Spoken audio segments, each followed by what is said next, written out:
Усім прывітанне яшчэ раз, з вами по-ранейшаму Зміцер Лукашук, і мы працягваем абмяркоўваць падзеі ў Беларусі і за яе межамі. І працягнем мы абмяркоўваць усё гэта разам з дарадцам Святланы Ціхановскай па пытаннях дыпламатыі Дзянісам Кучынскім. Прывітанне, Дзяніс. Прывітанне, Зміцер.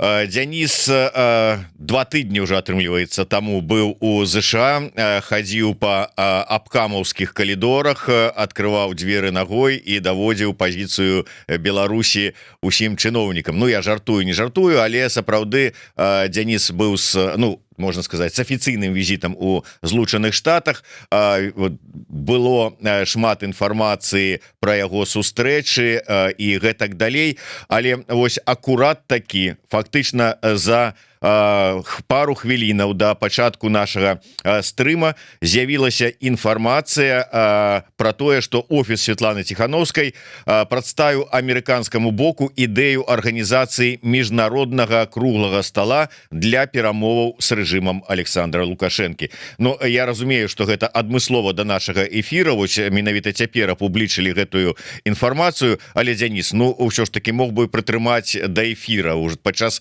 эфіра агучыць гэтую ідэю. Ну, але ладно, гэта на будучыні, вот, каб ты ўжо ўсё ж таки... Синхрон, Дмитрий, синхрон. Но... Все одно бачыш. Ну, ты ж ведаеш, што журналісты хочуць, каб яны былі першыя заўсёды вот нейкую навіну прынеслі. Таму, ладно, гэта табе на будучае, каб ты ўсё ж таки разумеў трошку працу. Але давай больш падрабязна пра... Давай, можа быць, пачнем з гэтай ініцыятывы, потым вернемся да твайго візіта ў ЗША. Сапраўды гэта ініцыятыва, ідэя, яна не новая. Да? Мы з 2020 году практычна досыць паслядоўна і офіс, і калі быў створаны кабінет таксама, казалі пра нашу гатоўнасць да дыалогу з прадстаўнікамі рэжыму. Вось, таму што мы, наша задача, мы хочам мірнага вырашэння унутрапалітычнага крызісу ў нашай краіне, хочам, каб праз гэты дыалог былі, магчыма, спыненыя рэпрэсіі, былі вызваленыя палітвязні, каб Беларусь вярнулася на дэмакратычны, мы спадзяемся, таксама еўрапейскі шлях, каб былі свабодныя выбары, і каб наша краіна не ўдзельнічала у злосных дзеяннях, такіх як, напрыклад, суагрэсія супраць вайны, супраць Украіны, вайне Расіі супраць Украіны, захавала свой суверэнітэт. Вось, таму мы сапраўды выступалі як бы за это не новая ініцыятыва. Вось, мы пра яе досыць паслядоўна казалі.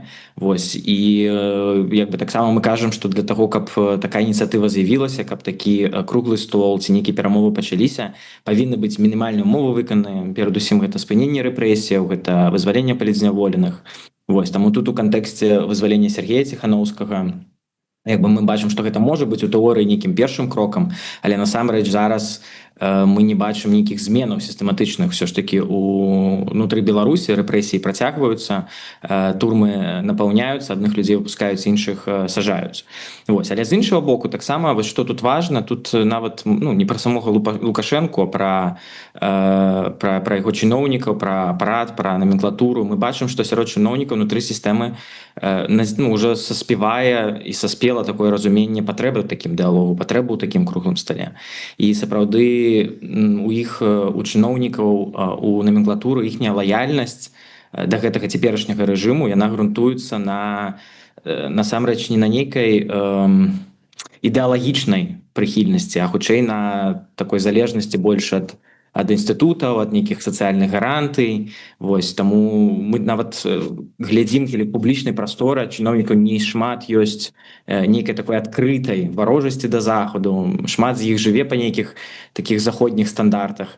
Вось, і мы разумеем, што для гэтых людзей, для тых людзей, які будуць в пост-лукашэнкаўскую эпоху, пытанне стабільнасці, да, пытанне такой сапраўднай іхняй чалавечай стабільнасці, яно вельмі важнае. І вось мы лічым, што такую стабільнасць для іх можа быць толькі праз нейкі круглы дыалог, круглы стол, праз дыалог з грамадзянскай супольнасцю, з дэмакратычнымі сіламі, таму што гэта адзіны рэальны выхад з унутрапалітычнага крызісу і нейкай нармалізацыі стасункаў і з беларускім грамадствам, і з дэмакратычнымі сіламі, і з захадам.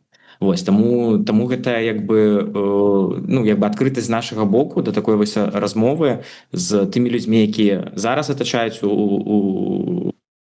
рэжым Лукашенко, ту номенклатуру, яна сапраўды застаецца адкрытай, тому што, яшчэ раз падкрэслю, гэта на наш погляд адзіны рэальны магчымы выхад з крызісу. Денис, мы вот до гэтай тэмы, на якія вам бачыцца павінны быць выкананыя умовы, на якіх умовах гэты круглы стол можа адбыцца і прайсці, але можа быть на пачатку вось вы кажаце про тое, что ну вот ёсць пэўныя умовы увогуле, каб гэты круглы стол адбыўся, а у рэжыма увогуле зацікаўленасць хоць нейкая, хоць там с умовамі, без умоваў, але каб быў гэты круглы стол ёсць, вы бачыце яе?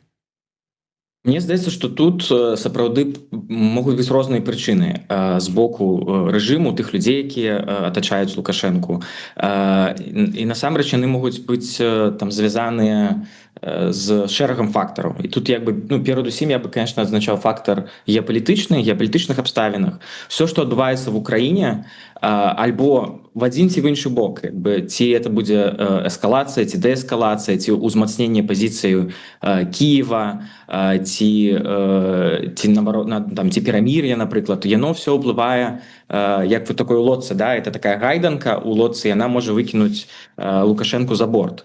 Потому что калі, напрыклад, вайна спыняецца, да, адбываецца перамір'е, тады зноў вяртаецца увесь фокус большасць фокуса на Лукашенко, на все злачынствы, якія ён рабіў, і на міграцыйны крызіс, і на правы чалавека, і на сітуацыю в рэгіёне. Бок ён трапляе в такую больш уязвімую, скажем так, пазіцыю, да? І наадварот, мы бачым зараз, што, напрыклад, пазіцыя прэзідэнта Трампа, ягонай адміністрацыі вельмі ўзмацняецца і словамі, і дзеяннямі па Расіі, і па ультыматуму, і па падтрымке Украіны. І таму зразумела, што калі будзе нейкая эскалацыя ці ўзмацненне пазіцыі Кіева, то зразумела гэта закране Лукашэнку, тому што ён не можа вырвацца, я не думаю, што моцна хоча з вось гэтага расейскага пуцінскага этой схемы, да, іхняго супрацоўніцтва і такой сімбіознага такога сяброўства. Таму я думаю, што вось гэта геапалітычная сітуацыя, она можа дакладна паўплываць, тому што для Лукашенка вось гэты статус-кво, які зараз назіраецца, ён вельмі зручны, утульны, вось, а любая гайданка на палубе сапраўды можа яго выкінуць за борт. Ну і другое, сапраўды, то, што вось я і падкрэсліваў, гэты фактар часу, тое, што там з кожным годам Лукашенка і слабее, і старее, і тое, што там варыянты транзіту улады прапрацоўваюцца, гэта таксама не сакрэт, там розныя ёсць варыянты дынастычныя і да элітаў, і да сілавога блоку, але зноў-такі яны не будуць такі варыянт не будуць доўгатэрміновымі, яны не будуць як бы падтрыманыя трывалымі, тому што без рэальнага дыалогу з беларускім грамадствам, без прызнання з боку дэмакратычнага свету гэтае рашэнне не выстаяць. Вось, таму мы кажам пра тое, што вельмі важна сапраўды пачаць эту з боку чыноўнікаў, тых, хто атачае Лукашенко, таксама пачаць гэтую размову з беларускім грамадствам. Таму гэта сапраўды, на мой асабісты погляд, гэта пытанне часу. Вось, это можа быць там рана ці позна, просто чым раней мы гэта пачнем, тым лепей. Вось, таму мне падаецца яшчэ, што вось у гэтым кантэксце вось гэты дыалог з дэмакратычнымі сіламі з боку там прадстаўнікоў рэжыма, гэта не абавязкова з іх боку мусіць быць сведчаннем некай слабасці. Мне падаецца, што гэта больш такі сапраўды, як я казаў, інструмент такога палітычнага, можа быць інструментам палітычнага разліку. Вось, тому што межы гэтых перамоваў могуць абмяркоўвацца сапраўды тыя пытанні, якія важныя для чыноўнікаў, для ўсёй Беларусі. Зноў-такі выхад з міжнароднай изоляцыі, пытанне санкцыяў і так далей. Вось, і сапраўды, як я падкрэсліў, тая тэма, якую нельга абміноўваць, якая вельмі вострая, гэта пытанне беларускага суверэнітэта і незалежнасці. Вось, гарантам якога з'яўляецца беларускі носьбітам, і гарантам таксама беларускі мусіць быць беларускі народ. А мы бачым, што наш так званы сусед сходу наўрад ці будзе як бы цаніць і ставіцца з павагай да гэтага. Таму тут вельмі важна нам мець эту кансалідацыю ў пытаннях беларускага суверэнітэту. Вось. Ну і яшчэ раз просто падкрэсліць, патлумачыць больш да этот артыкул таксама. Я абсалютна не выключаю, што гэты круглы стол, гэты дыялог, ён можа ці будзе адбывацца насамрэч без Лукашэнкі. Вось, таму што цалкам магчымы такі сцэнар, што дыялог пачнецца ўжо такім новым палітычным ландшафце, постлукашэнкаўскім ландшафце. І таксама там не трэба выключаць той сцэнар, што Лукашенко можа быць адсунуты ад улады, у тым ліку і сваім жа унутраным полам. То есть, умоўна кажучы, нават падаючы гэтую думку там ці гэтую ініцыятыву цяпер, вы рэальна бачыце, што найхутчэй гэты круглы стол калі адбудзецца, то у выпадку, калі Лукашенко адыдзе тым ці іншым чынам ад улады. Зноў-такі нельга нічога загадваць, таму што сапраўды это неардынарная сітуацыя. Гэта вельмі сам нават круглы стол, па сутнасці гэта ж не такая неаднадзённая падзея. Гэта ж не то, што там сёння там не знаю созваніліся, там не знаю заўтра сабраліся, да? Гэта такія як бы справа сапраўды не аднаго дня, цэлы працэс, які можа складацца насамрэч цэлага шэрагу і кансультацый, нейкіх сустрэч публічных, непублічных, там падрыхтоўкі перагаворчых пазіцый бакоў, такі круглы стол, такі фінальны этап, да, пра які насамрэч зараз складана пакуль так вось заўчасна казаць. Вось, але мне падаецца асабіста, што ён такі найбольш рэалістычны, гэта калі сапраўды ўжо в постлукашэнкаўскую эпоху без непасрэдна Лукашэнкі. Тому мне здаецца вот асабіста, што гэта такі больш, конечно, такі вераемны сцэнар.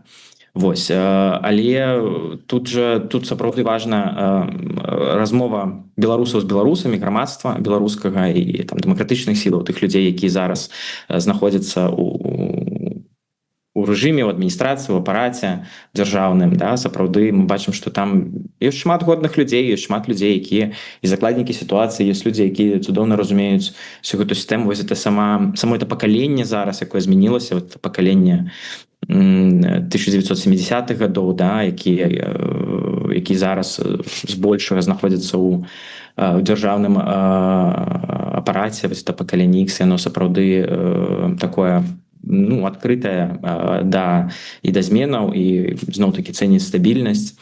Вось разумее, што гэта сапраўды адзіны такі доўгатэрміновы выхад з сітуацыі. Ну, просто я вот до чего удакладняўся. Справа тым, что вот у нас перад размовай с табой быў эфир с палітычным аналітыкам Валерием Карбалевичем, дзе мы вот акурат таки закранули тему того, что рэжым вядзе дыялог, нейкія перамовы з ЗША, пра нешта дамаўляюцца, але ўсё, пра што яны гавораць, гэта патэнцыйна толькі вызваленне пэўнай колькасці палітвязняў у абмен на альбо пацалункі пакуль што, але з перспектывай аблягчэння нейкага санкцыйнага ціску. Всё. Ні пра якія размовы, там аблягчэнне, там змяншэнне унутраных рэпрэсій, нейкай лібералізацыі ўнутры краіны размовы не ідзе, і Карбалевич кажа, што Лукашенко зараз ставіць такія умовы захаду. Всё. Вот мы можем говорить про гандаль палітвязнямі в обмен на санкцыі, але не больш за тое, ніякой лібералізацыі не можа ісці размовы. Як-то цытую Карбалевича, маўляў, пазіцыя Лукашэнкі адносна захаду тако: полюбіце нас чорненькімі.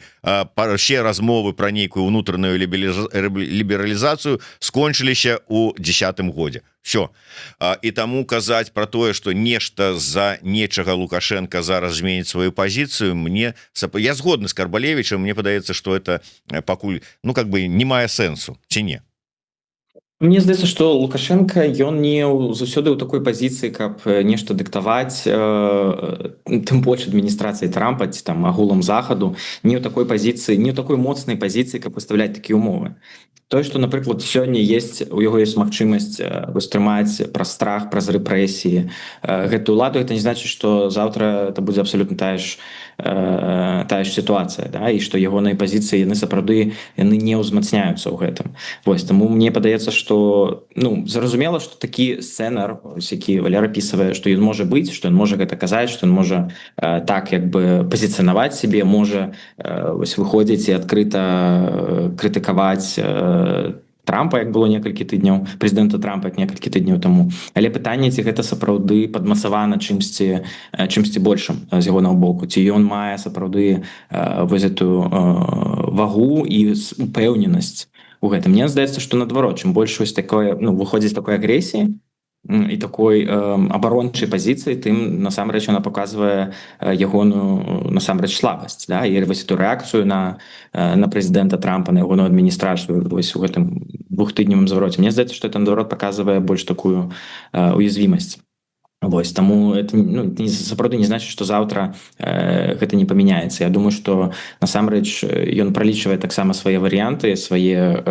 ну, зразумела што для Лукашэнкі перадусім важна пытанне ягонай уласнай бяспекі ягонай сям'і ну і зразумела там ягонай на дадзены момант улады Вось але зноў-такі гэта не можа быць вечна гэта не можа цягнуцца там не ведаю яшчэ нейкіх там 5 ці 10 год Вось таму тут трэба шукаць варыянты як з гэтага крызісу выходзіць і вось той варыянт які мы прапановваем мне падаецца найбольш доўгатэрміновы Вось але зноў-такі выказваць захаду такую пазіцыю ну зараз не зараз мне здаецца гэта не тое на чым ён можа пастаянна як бы шантажаваць і вось разыгрываць гэтай карты з захадам то бок ён не з'яўляецца такой моцнай на дадзены момант пазіцыі Я удакладню я так разумею что вот ваши словы про тое что хто павінен удзельнікаў гэтых перамоваў з боку дэмакратычных сілаў вызначаць ну можа гэта таксама троху заўчасна ці не Ну я думаю что тут зразумела что калі гэта там сур'ёзны шырокі круглы стол то гэта такі працэс які будзе ўключаць у сябе розных актараў будзе ўключаць розныя бакі ну, безумоўна што як бы бок Светланы Ціханаўскай ёсць на гэта сапраўды ёсць на гэта мандат і яна з гэтым мандатам працуе ўжо першы год да? То бок тое што мы казалі пра важнасць выбараў спынення рэпрэсій вызвалення палітвязняў і што гэта было першапачатковай такой як бы стратэгіяй Светланы Ціханаўскай ейнай повесткай да яно аджэндай такой яно не змянілася тому безумоўна яна з'яўляецца тут вельмі важным адным з найгалоўнейшых актараў Вось таму а сам уже там самі дэталі як хто безумоўна гэта пакуль што заўчасна Вось але зразумела што без Светланы Ціханаўскай ну, гэты працэс сапраўды цяжка уявіць каб ён быў нейкім сапраўды легітымным ці рэальным Денис Ну але калі мы прыйшлі да высновы что нават нейкія там папярэднія падрыхтоўкі да такого патэнцыйнага круглага стола мы пачынаем не заўтра калі Лукашенко там ці адыдзе ці аслабне ці яшчэ што-небудзь а гэта магчыма праз некалькі гадоў то у нас турбулентны час сказаць что праз некалькі гадоў Светлана Ціханаўская там мусіць вызначаць ну как-то мне падаецца ну що ж таки таксама заўчасна і ну что можа здарыцца за некалькі гадоў ну тут гаварыць даволі складана Не, ну безумоўна что там праз некалькі гадоў мы не ведаем что заўтра можа здарыцца таму я кажу мне падаецца гэта такой сярэднятэрміновай перспектывай не доўгай не кароткатэрміновай але ну нам перадусім трэба быць да гэтага падрыхтаваным тому что ну, там Зміцер вы кажаце што можа праз 2 гады быць там можа быць не праз 2 гады это можа быць раней Вось тут важнае пытанне того як мы да гэтага падрыхтаваны калі мы зразумела што калі мы кажам на момант сёння безумоўна Светлана Ціханаўская не думаю што нешта кардынальна можа там змяніцца у не веду пытанні успрыняцця Светланы Ціханаўскай міжнароднымі партнёрамі ці за беларусаў напэўна беларусаў таксама але мы бачым што ёсць у гэтым пэўная паслядоўнасць да? Легітымнасці Светланы Ціханаўскай яе успрыняцця заходнімі партнёрамі Я вось праводзіў такі прыклад нібыта в 70-е гады Кісінджер аднойчы сказаў каму трэба званіць каб пагаварыць з Еўропай так? Незразумела былі там структуры як што ўладкавана зараз у сусветныя лідары калі яны хочуць спытаць нешта пра Беларусь яны звоняць Светлане Ціханаўскай на працягу апошніх 5 гадоў я не бачу зараз ніякіх як бы фактараў ці як бы перадспасылак для таго, каб праз год, напрыклад, умоўна нешта змянілася. Все адно буду званіць Святлане Ціханаўскай, калі захочуць прагаварыць пра Беларусь. Таму вось у гэтым кантэксце гэтага міжнароднага прызнання і той як бы падтрымкі і таго адзінства, якое зараз ёсць у дэмакратычных сілах з аб'яднаным пераходным кабінетам, з каардынацыйнай радай. Ну вось у гэтым кантэксце, безумоўна, як бы Святлана Ціханаўская з'яўляецца таким асноўным актарам, які мае мандат на правядзенне такога, на як бы дэлегацыю для правядзення такога круглого стола і такога дыялогу. Ну ось глядач под нікам Максим раіць не чакаць, пакуль там Лукашенко адыдзе, аслабне, там выпусціць лейцы з рук ці яшчэ там што-небудзь. Піша: як вы лічыце, можа Трамп націснуць на рэжым і менавіта на Лукашенку? Ну я маю, відаць, маецца на ўвазе, каб вот той пагадзіўся на правядзенне на удзел у такім круглым стале. Мне падаецца, што вось у гэтым кантэксце сапраўды прэзідэнт Трамп, ягоная адміністрацыя, у тым ліку і дзярждэпартамент і Рада нацыянальнай бяспекі, то бок все тыя людзі, якія як бы працуюць на прэзідэнта Трампа, якімі ён ягонае вось это атачэнне, яны сапраўды могуць паўплываць на гэта. І мне падаецца, што вось у гэтым кантэксце адміністрацыя прэзідэнта Трампа, яны і сам прэзідэнт Трамп, яны хочуць бачыць мір ва ўсім свеце. Яны хочуць як бы дасягнуць гэтага. Мы бачым, што гэта выкарыстоўваецца таксама, дасягаецца ў тым ліку праз так званую канцэпцыю peace through strength, мір праз сілу. І зноў-такі мы бачым, як узмацняецца рыторыка ў дачыненні да Кремля. Таксама не трэба выключаць, што гэта рыторыка можа ўзмацніцца і да рэжыму Лукашэнкі. Сапраўды у ЗША ёсць шмат інструментаў для таго, каб як бы балансаваць, магчыма, паміж пернікам і як бы кнутом тут.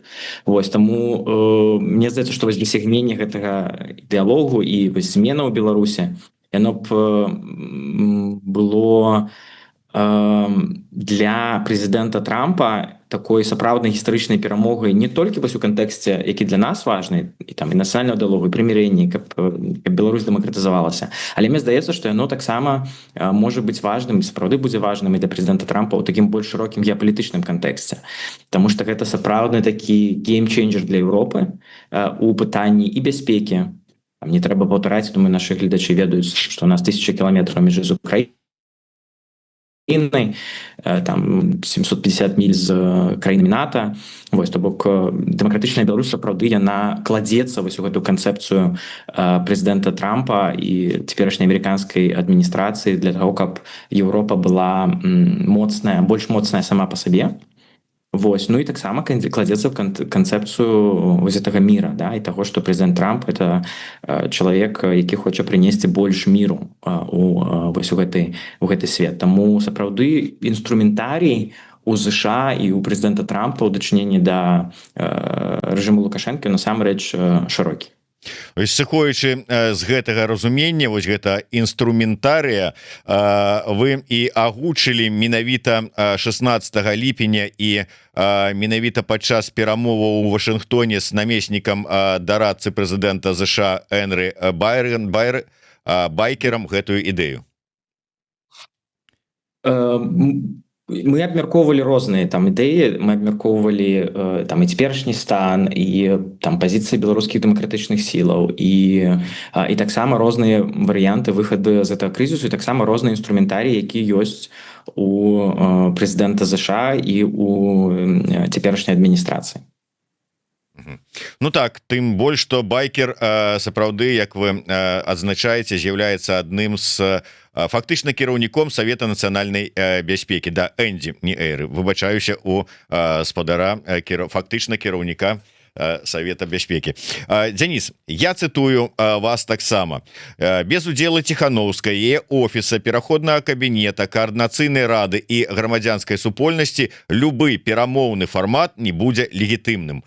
Гэта разумеюць як міжнародныя партнёры, так і рэжым у Мінску, які не зможа размаўляць з Захадам за спінамі беларусаў. Ну я не буду браць на сябе адказнасці, казаць, што там разумеюць міжнародныя партнёры і тым больш рэжым у Мінску мінску, што не разумеюць, але ЗША размаўляе, вядзе перамовы з Мінскам, ну і как бы вот без удзелу і ліцэнзіі ад Ціхановскай, офіса, кабінета і ўсіх астатніх. Ну, не зусім так. У нас же все одно есть консультации, есть размовы на абсолютно розных узроўнях, і на ўзроўні дзярждэпартамента, як бачыць, на ўзроўні Белага дома. Вось, таму вяртаючыся да цытаты, я меў на ўвазе круглы стол. Калі мы кажам пра сур'ёзны, сапраўдны круглы стол і перамовы, дыялог, то ён перадусім мусіць адбывацца з беларускім грамадствам. Тое, што ёсць нейкія там асобныя размовы, яны паміж ЗША і рэжымам, напрыклад, там паміж, не ведаю, еўразвязам ці якімі іншымі краінамі. Тут зразумела, што гэтая камунікацыя, яна як бы заўсёды так ці іначай была, яна ніколі не там поўнасцю не прерывалася. Вось, таму зразумела, што гэтыя, ну, такого кшталту размовы могуць ісці. Вось, я кажу пра сапраўдны дыялог, які і круглы стол, які будзе ўспрыняты міжнароднай супольнасцю як сапраўднае вырашэнне і выхад з крызісу, для якога мусяць быць выкананыя пэўныя умовы, якія вось мы таксама абазначалі.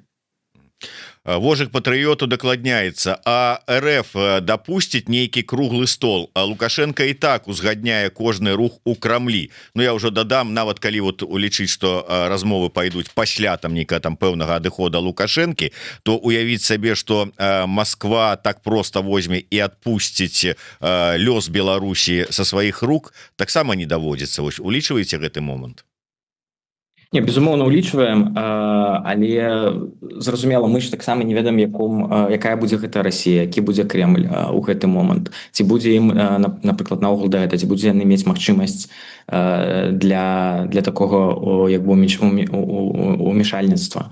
Вось, таму тут таксама трэба глядзець на той ландшафт, які будзе адбывацца у Расіі. Мы ведаем, што ў Беларусі няма таких вось прарасійскіх настрояў, да, настрояў да далучэння да Расіі, там менш за 5% гатовыя далучацца да Расіі, да, няма такога, што рускіх будуць сустракаць са сцягамі, да, то бок этот не трэба, мы заўсёды, калі кажам вось пра Расію, мы заўсёды забываем пра, мне падаецца, пра моц беларускага народу, пра наш як бы нацыянальны дух і пра беларускую ідэнтычнасць, і пра тое, што ну, беларусы не рускія, кропка.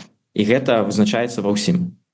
Вось, у тым ліку там і пры правядзенні сталоў, пры правядзенні такіх размоваў таксама Расія не ўсемагутная. Мы бачым, што тыя жаданні Расіі захапіць Украіну за 3 дні ні да чого не прывялі, да? То бок таксама не трэба перабольшваць і ролю Расіі і Кремля, і таго, што яны могуць прыйсці і проста як бы захапіць Беларусь. Таму сапраўды тут зразумела, што мы ўлічваем гэты фактор, зразумела, што да, нікуды пакуль што этот жудасны ўсходні партнёр, сусед, так скажем, з усходу не сышоў. Вось, але зноў-такі трэба глядзець на той ландшафт, якім будзе Расія. Уяўляем, што узмацняецца Украіна, і ва Ўкраіне будуць як бы і поспехі, і мы спадзяёмся, і перамога. Вось, то зразумела, што гэта будзе азначаць таксама аслабленую Расію. Аслабленая Расія – это аўтаматычна таксама аслаблены рэжым у Менску. Вось, таму мы бачым сапраўды, як таксама ж пра гэта казалі, вось, калі там Савецкі Саюз, напрыклад, звяз там разваліваўся, таксама, што не дапусцяць ні там, зразумела, былі і спробы, але ў выніку адбылося, як адбылося. Таму я думаю, што тут не трэба выключаць, безумоўна, розныя сцэнары, і улічваць фактар Расіі таксама трэба. Вось, але гэта нашы беларускія справы, это наша беларуская незалежнасць, наш беларускі суверэнітэт, і нам пра яго размаўляць, а не рускім. Ну так, да, тут не трэба забывацца, як кажа Астапене, пра вялікі беларускі народ. Дарэчы, вось гэтая цытата Астапені мне больш падабаецца, чым вот раскручаная пра не злаваць дзеда, але пра народ сапраўды не варта забывацца. Дарэчы, калі паглядзець на эканоміку Расіі, то можа і добры час для пачатку такіх размоваў і сталоў, піша Максим. Ну, можна глядзець на рознае, але тым не менш. Добра, тут збольшага ўсё зразумела, гэта такая ідэя, якая павінна быць як адна з ідэй для магчымага выхаду там ці там налажвання нацыянальнага дыалогу і выхаду з нацыянальнага крызісу. Денис, я хотел бы вернуться увогуле до твоего визита у ЗША. Гэта як ты оцениваешь его? То есть гэта был визит, ну, здзейсніць пэўныя контакты, познаёмиться, ці гэта быў падрыхтоўчы визит, там падрыхтоўчыя працы да визиту, скажем так, Тихановских ці Тихановскага, бо я ведаю, что Сергей Тихановский рыхтуецца зараз да поездки у ЗША. Вот якая роля была твоя? Сапраўды гэта прыкладна все, што вы апісалі, з'яўлялася мэтай гэтага візіту. Гэта і кансультацыі з партнёрам у дзярждэпартаменце і там у Белым доме, про які мы ўжо паразмаўлялі, але таксама ў кангрэсе ЗША. Вось у нас захоўваецца такая двухпартыйная падтрымка і з боку рэспубліканцаў, і з боку дэмакратаў. Вось мы працуем над магчымасцю арганізацыі слуханняў у адным з камітэтаў альбо сената, альбо кангрэса разам са Святланай Ціханаўскай, магчыма, таксама з Сергеем Ціханаўскім. Вось да гэтага ёсць досыць вялікі як бы інтарэс. Вось таксама ў гэтым візіце я стараўся сфокусавацца на сустрэчы з рознымі коламі рэспубліканскай партыі, у тым ліку там з рознымі крыламі, скажем так. Вось одно крыло это такое MAGA, Make America Great Again, такое больш кансерватыўнае. Вось сустрэча якраз з камандамі сенатора Скотта, Ріка Скотта і з камандамі Стефанік. Вось яны мне падаліся вельмі таксама важнымі, тому што гэта такія сенатары, кангрэсвуманы, які вельмі блізкія да прэзідэнта Трампа, таму вельмі важна мець такую падтрымку з боку кангрэса, таксама да Беларусі. Вось таму сапраўды мы размаўлялі пра магчымы візіт у бліжэйшы час Святланы Ціхановскай, магчыма, таксама Сергея Ціхановскага. Ну і зразумела працягнуць тыя кансультацыі, які мы маем з амерыканскімі партнёрамі на практычна штодзённай аснове. Вось, ну і таксама як бы паказаць мой візіт, вось ён адбыўся якраз у той час, калі практычна наступны дзень, у той жа дзень, калі прэзідэнт Трамп абвесціў на сустрэчы з генсекам Рюте пра тарифы, пра Расію, пра ультыматум. Вось таму мы бачым зноў, што узмацняецца вось эта рыторыка, і таму гэта вельмі такі добры час быў прагаварыць таксама пра Беларусь, пра тое, як бы рэжым таксама суудзельнічае вось у гэтай вайне, падтрымлівае Расію, таксама там пра супрацоўніцтва з Кітаем, таксама пра супрацоўніцтва, што важна, насамрэч часта выпускаецца з медыа, але вельмі важна было падчас этого візіту, я зразумеў, у ЗША. Раней ведаў, але падчас візіту мы шмат пра гэта таксама размаўлялі і ў Белым доме, і ў дзярждэпартаменце, ў кангрэсе, пра таксама рэжымы у Кубе і Венесуэле, тому што вось это Куба і Венесуэла для ЗША, для цяперашняй адміністрацыі вельмі важны, як бы вельмі важная тэма, да? Я паказваю таксама, як вось рэжымы паміж сабой супрацоўнічаюць, і што як бы дэмакратызацыя Беларусі, яна таксама можа сапраўды паўплываць у пазітыўным ключы і на рэгіён, так? І на Кубу, і на Венесуэлу. Вось у гэтай восі, як бы сказаў Рэйган, восі зла. Вось таму таксама размаўлялі, чаго вось не было, напрыклад, у медыа, таксама сустракаўся з лідарамі і кубінскай і венесуэльскай апазіцыяў, вось якія вельмі блізкі таксама да дзяржсакратара Рубіо. Мы прамаўлялі розныя таксама планы сумесныя, вось, і такое партнёрства, тому што сапраўды калі мы разам, то наша пазіцыя у ЗША у тым ліку становіцца больш моцнымі.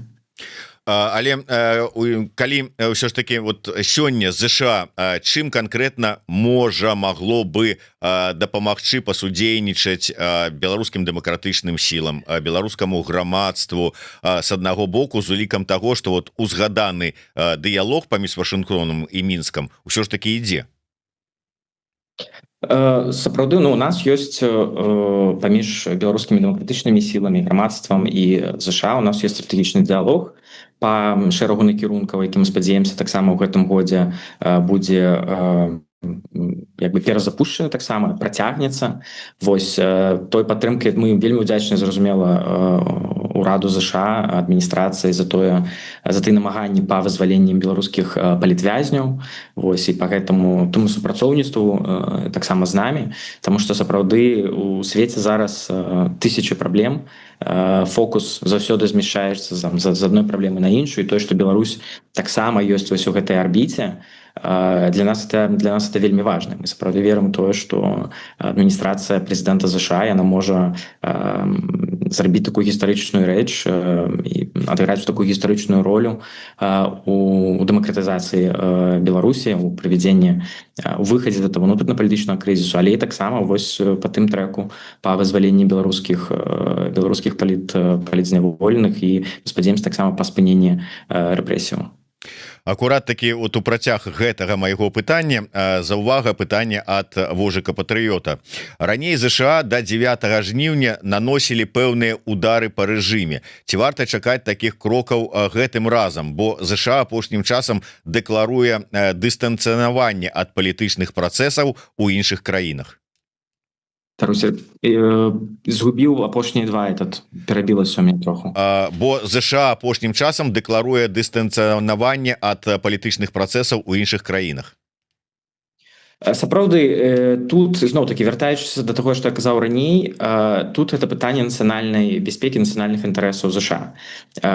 Зразумела, што ў інтарэсах ЗША мець больш моцную, больш самастойную Еўропу, якая больш можа палагацца на сябе, на свае рэсурсы, на свае сілы. І тут Беларусь вось у гэтым кантэксце, адыгрываючы вось эту важную з геаграфічнага пункту гледжання, з палітычнага, з эканамічнага, можа і будзе адыгрываць вельмі важную ролю. Таму тут трэба разглядаць это таксама в больш шырокім кантэксце. То бок, безумоўна, гэта не толькі гуманітарны кантэкст па вызваленні палітвязняў, што таксама насамрэч важна, і для прэзідэнта Трампа важна. Мы бачым пра вызваленне іншых амерыканскіх грамадзян з іншых краін, што сапраўды гэта вельмі важна для прэзідэнта Трампа.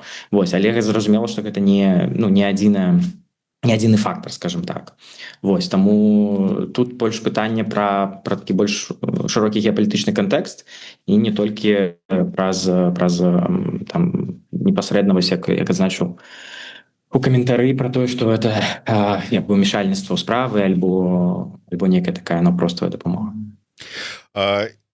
Дзяніс, а ўсё ж такі, як вы лічыце, зараз вот калі паедзе Сергей Ціхановскі у ЗША, ну і як прапанаваў у нас в эфіры Вадзім Пракоп'яў, каб ён там выступіў у якіх такі на пратрампаўскіх платформах, хай это будуць там падкастеры там ці нейкія медыа, ці здолее, як вы лічыце, ён дагрукацца да Трампа, да яго набліжаных асобаў?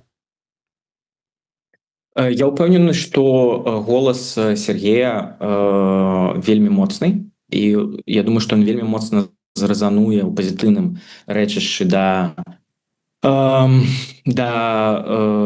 аўдыторыі рэспубліканскай партыі, імага і блізкіх да Трампа.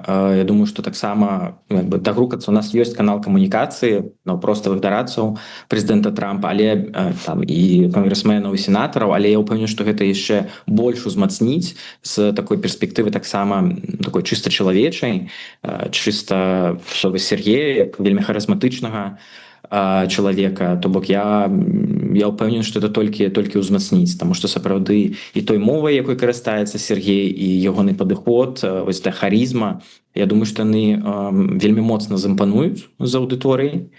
Вось такога адкрытага, простага падыходу да справы, да тлумачэння там і рэчаў, і пазіцыяў. Таму я думаю, што безумоўна это такой можа з такім быць сапраўды моцным фактарам. Дзяніс, вось прыйшоў да нас у каментары Александр Лойка. Я думаю, не трэба тлумачыць, хто гэта, мы абодва ведаем яго, і ён вяртае да пачатку нашай размовы. Мы пачалі менавіта з таго, што вашыя словы пра тое, што мы заўсёды стаялі на пазіцыі дыялогу і круглага стола, там, умоўна кажа, дыялогу, скажем так. І ён піша: а як жа ніякіх перамоваў, з вами ніхто весці не будзе, гэта по-другое, у амерыканцаў свой трек і вы аніякага да яго дачынення не маеце, хопіць думаць, што вы там на штосьці уплываеце. Так что же это было такое, а ніякіх перамоваў? Ну прынамсі гучала так, ніякіх перамоваў да вызвалення, да выканання умоваў, то есть вот як перабыванне у палёце ці не, ці вот як это ўсё, як ты адкажаш на гэтыя выказванні, меркаванні Александра? Я думаю, что мы можем, безумоўна, там сабраць там розныя цытаты і паглядзець, як это была пазіцыя. Вось мы казалі пра дыалог і перамовы, зразумела, калі ёсць нейкі мінімальна патрэбныя для гэтага фактары.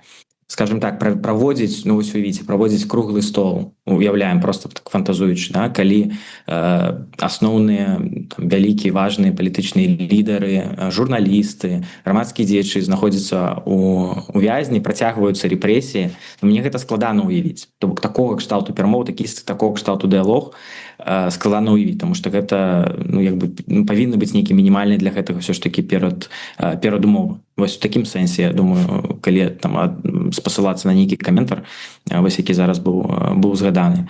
Вось, а тое, што мы наогул шукаем вырашэнні і прымірэнні і шукаем як бы ідэалогу і круглого стола, сапраўды можам таксама сабраць цэлы шэраг і каментароў, пазіцый і ад Святланы Ціхановскай, ад яе прадстаўнікоў. Вось, таму пытанне ў тым, што рэжым Лукашенко асабіста не паказвае дакладна нейкіх крокаў насустрач для гэтага, да? Працягваў рэпрэсіі, працягваў сажаць людзей і працягвае сажаць людзей у турмы. Вось, таму тут зразумела, калі мы кажам пра слова там дыалог ці голосове, то павінна ісці з некалькі бакоў. Ну але вот гэты вот момант у словах Александра Лойкі, у амерыканцаў свой трек і ніякага да яго дачынення вы не маеце, хопіць думаць, што вы там на штосьці уплываеце. Все ж таки свой трек ці не свой трек, ёсць нейкі уплыў ці няма нейкага уплыва, потому что там как бы хтосьці катэгарычна кажуць там да ніхто вас не слухае, вы ніякіх уплываў не маеце. Франак кажа, што ну мы прынамсі там до нас звяртаюцца по кансультацыі, хтосьці кажа там мы конкретно там вот дасылаем свае прапановы і нас прымаць. Як що ж таки выглядае рэальная сітуацыя? Давай па шчырасці.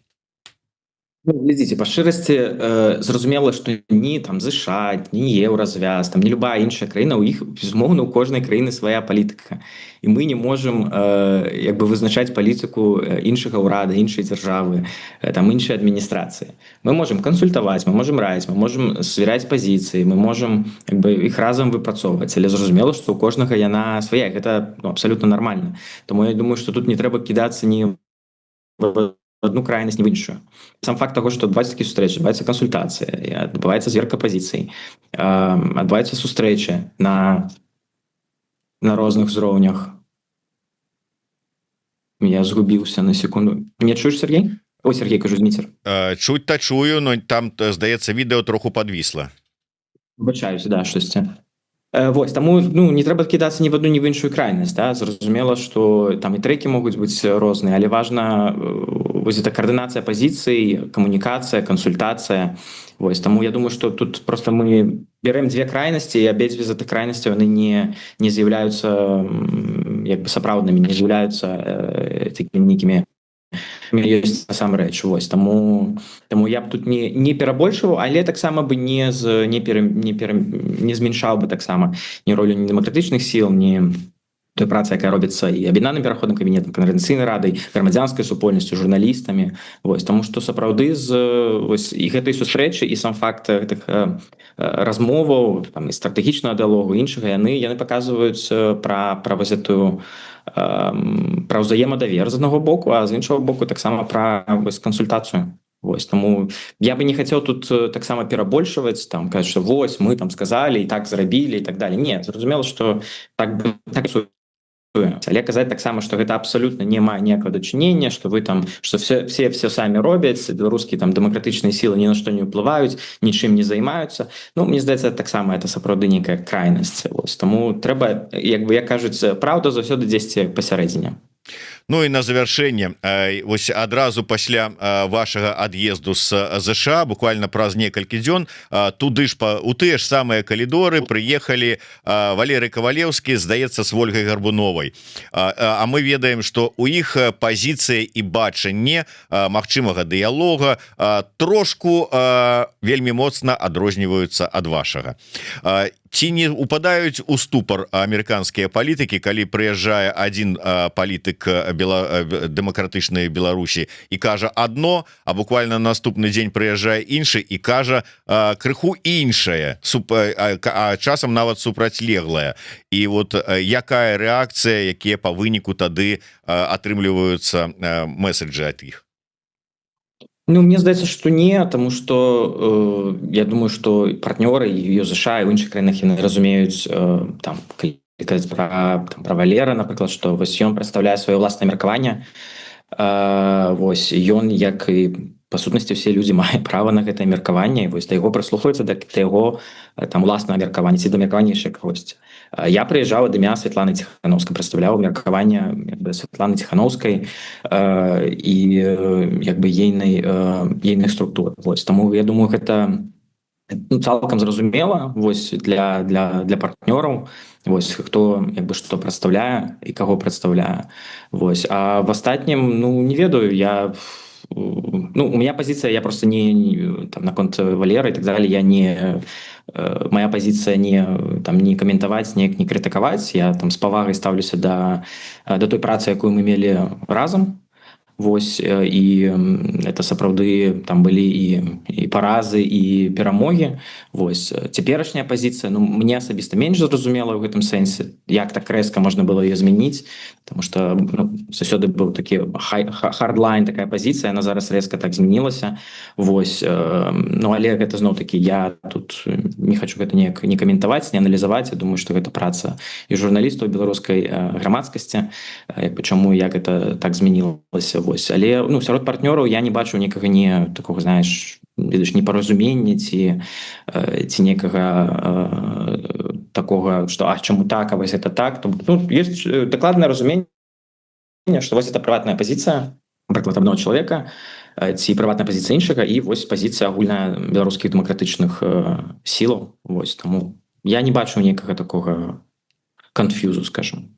Добра, дзякуй вялікі. Ну думаю, што Валерый Кавалеўскі не пагодзіцца з тым, што гэта прыватная яго выключна пазіцыя, што ўсё ж таки за ім стаіць група і немалая група людзей, якія стаяць на такіх жа пазіцыях. Ну але тым не менш, дзякуй вялікі. Я нагадаю, што у нас у эфіры быў дарадца Святланы Ціханаўскай па пытаннях дыпламатыі Дзяніс Кучынскі. Дзякуй, Дзяніс. Я нагадываю ўсім пра подпіску на YouTube канал Еўрарады, наш новы YouTube канал Навокал. Ставце свае падабайкі, націскайце на званочак, расшэрвайце, калі для вас гэта бяспечна. Ну і функцыя падтрымаць нас таксама даступная, калі у вас ёсць жаданне і магчымасць, мы будзем удзячныя. Дзякуй вялікі яшчэ раз, Дзяніс. Да сустрэчы. Жыве Беларусь. Жыве Беларусь.